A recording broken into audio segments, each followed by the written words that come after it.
കാലിക്കറ്റ് സർവകലാശാലയിൽ സെനറ്റ് അംഗങ്ങളെ SFI തടഞ്ഞത് ഹൈക്കോടതിയുടെ ശ്രദ്ധയിൽ കൊണ്ടുവരാൻ ഗവർണറുടെ നീക്കം. ജസ്റ്റിസ് വിജു എബ്രഹാമിന്റെ ബെഞ്ചിൽ വിഷയം ഉന്നയിക്കും. ഹൈക്കോടതി നിർദ്ദേശപ്രകാരമാണ് ഗവർണർ സെനറ്റ് അംഗങ്ങളെ നോമിനേറ്റ് ചെയ്തത്.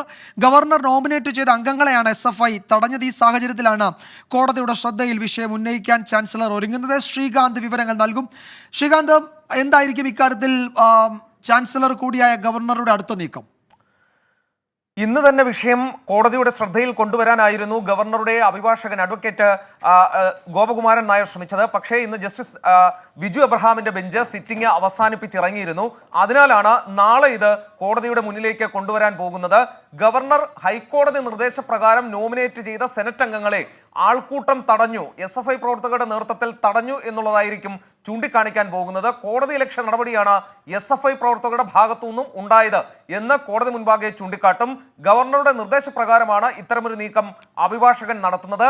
നാളെ കോടതി ആരംഭിക്കുമ്പോൾ തന്നെ ഇത് സ്പെഷ്യൽ മെൻഷനിങ്ങിലൂടെ കോടതിയുടെ മുന്നിൽ എത്തിക്കാനാണ് തീരുമാനം. ഇന്ന് അത് സംബന്ധിച്ചുള്ള നീക്കം പരാജയപ്പെട്ടിരുന്നു. കാരണം സിറ്റിംഗ് അവസാനിപ്പിച്ച് കോടതി പിരിഞ്ഞു. അതിനാലാണ് നാളത്തേക്ക് മാറ്റിവെച്ചത്. നാളെ വിഷയം കോടതിയുടെ ശ്രദ്ധയിൽ കൊണ്ടുവരും. കോടതിയുടെ നിർദ്ദേശപ്രകാരം സെനറ്റിലേക്ക് അംഗങ്ങളെ നിയമിച്ചു. അത് അവർക്ക് സെനറ്റ് യോഗത്തിൽ പങ്കെടുക്കാൻ കഴിഞ്ഞില്ല. ആ വിഷയം കോടതിയുടെ ശ്രദ്ധയിൽ കൊണ്ടുവരാനാണ് ഗവർണർ രാജ്ഭവന്റെ തീരുമാനം. ചാൻസലർ അതിന് അദ്ദേഹത്തിന്റെ നിയമ ഉപദേഷ്ടാക്കൾക്ക് നിർദ്ദേശം നൽകിയെന്നാണ് കൊച്ചി ബ്യൂറോ റിപ്പോർട്ട് ചെയ്യുന്നത്.